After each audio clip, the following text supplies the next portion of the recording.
Dude, gutom na ako. Kain tayo. Sige, ano ba gusto mo? Siomai, pare. Siomai.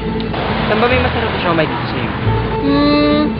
Alam mo sa FA, may fine arts dun sa malayo.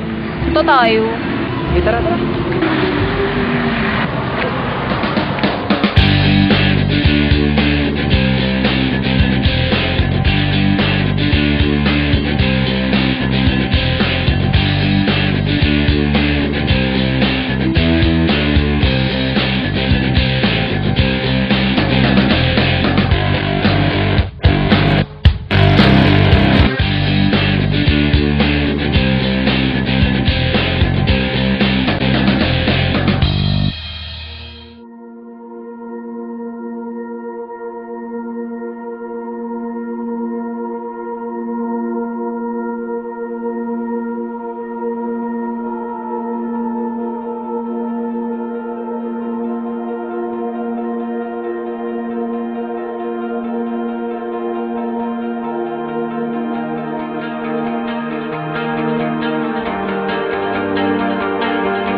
Guys, so nandito na nga tayo ngayon sa FA kung saan critically acclaimed na kanilang siomai.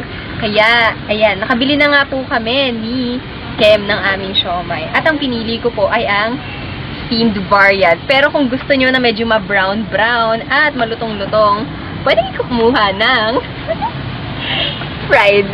Ayan, o diba, ma-brown-brown. Ayan. So, ang gagawin nga po natin today ay tuturuan namin kayo kumain ng siomai in just 5 steps. So, gagawin natin muna sa ating siomai. So, syempre, kailangan natin ng ating condiments. Toyo, calamansi, chili, and garlic. So, ayan guys. Sinabi ko na nga ating ingredients. So, simulan na natin ang ating step 1. Siyempre, yung paglalagay ng mga condiments nyo, di ba? So, siyempre, unahin natin ang toyo. Ayan, kung gusto yung walang toyo, di ba? Wala kayo. Skip nyo yung step 1. Wala kayo. So, ayan. Kailangan maingat. Kasi, siyempre, nakaputing t-shirt din ako ngayon. So, kailangan dahan-dahan ang pag-pour ng toyo. Ganito yung lalagyan nila ng toyo, by the way. Mahalaga na ganito ang lalagyan dahil magkakalat kayo pag hindi. Ayan. Nakikita nyo ba? Dahan-dahan, ibubuhos natin ng toyo sa mga siomai. Sa akin ay galing yung apat na. Diba?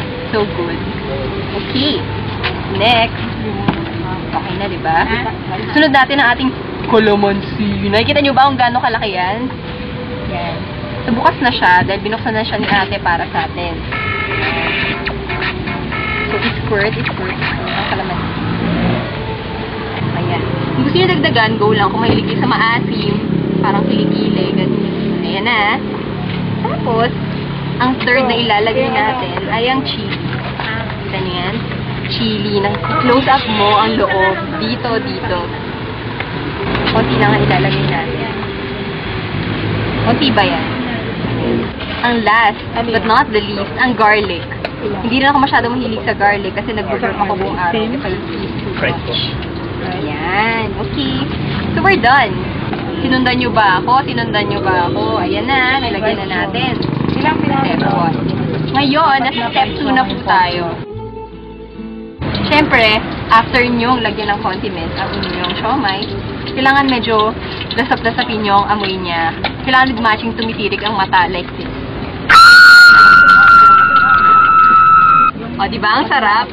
Ginawa nyo rin ba? I'm sure ginawa nyo rin. Mauto-uto kasi kayo. Ayan. So, matapos natin gawin yun. At, syempre, sinigurado natin na secure at in place ang ating mga siomai. Kasi mahirap na kapag tumakas sila, diba? So, kailangan medyo kuha kayo na stick. Tapos ipok-pok nyo ganyan. Pagulong-gulungin nyo muna sa toyo. Double dead. Okay? Ayan. Ano maaaring ginano na natin? Nasa step 3 na po tayo. Ano nga ba yung step 3? Okay, kasi ganito yan, partner. Yung step 3 natin, kung kasi kinalimutan, di ba? Ganito yan, ang tamang paghawak ng stick. Nakikita nyo to? Ito kasi yan, tayo dito sa Weber, tayong mga Weber cats. Yes! Ano tayo eh, gusto natin may adventure. spice things up. So, ang gagawin natin ngayon ay ang kakaibang, ang spice up na pagkain ng siomai. So, gagawin natin is gagamit tayo ng chopstick. Pero hindi yung chopstick na typical chopstick. Kasi yung stick ng siomai na mali. Gagamitin natin chopstick. Tamang paghawak. Step. So, una, yung isa, ipit nyo dito. Kita nyo to? Pang 1, 2, 3. Yung 2 at 3 na daliri mo, middle finger and ring finger, ipit mo doon yung isa. Tapos yung isa, iwakan mo ng thumb at ng forefinger. Tapos, yun na. Yay! Chopstick ka na.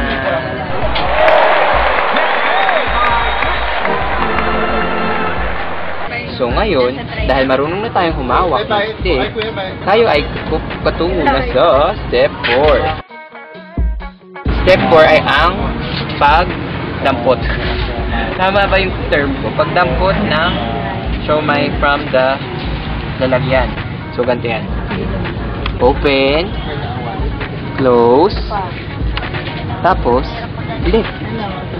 Wow! Oh ha, ganyan lang. So yan ang tamang pagkuha ng siomai na hindi ko magawa. Boo! Salamat partner, salamat. Ganun.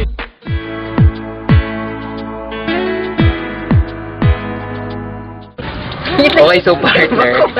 Okay lang yan, partner. Pero step 5 na tayo. Ano-ano nga yun? Pagkuha ng siomai, pagsubo, pagnguya, at paglunok. Ayan.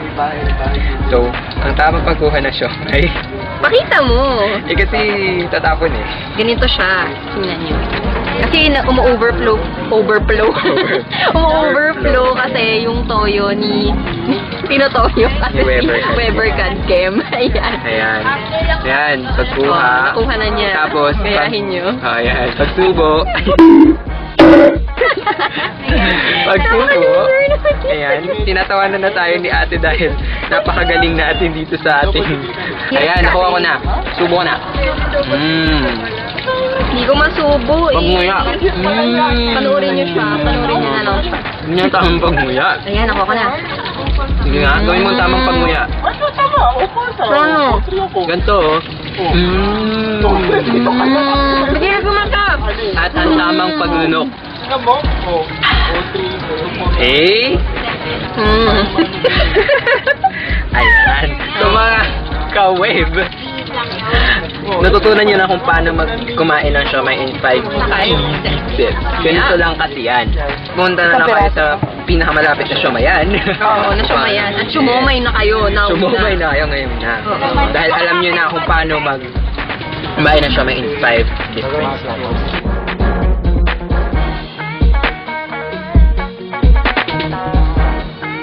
So mga ka-wave, nabusog ba kayo? Ikaw, Weber Ganda. Busog ka ba? Actually, sobrang busog na ako as in, promise. Rin eh, sobrang busog. Grabe. Yun lang alam kung nakailang siomai si Weber Ganda. Kailangan nyo nabuksan yung chan ko para malaman nyo. Hey! Yes! Ito naman. Oo. Paano magbukas ng chan? Kasi syempre dito, sa mga susunod pa lang episode, bukuhan nyo lang kami. Kasi, syempre, hindi lang namin kayo bubusugin sa siomai. Yes.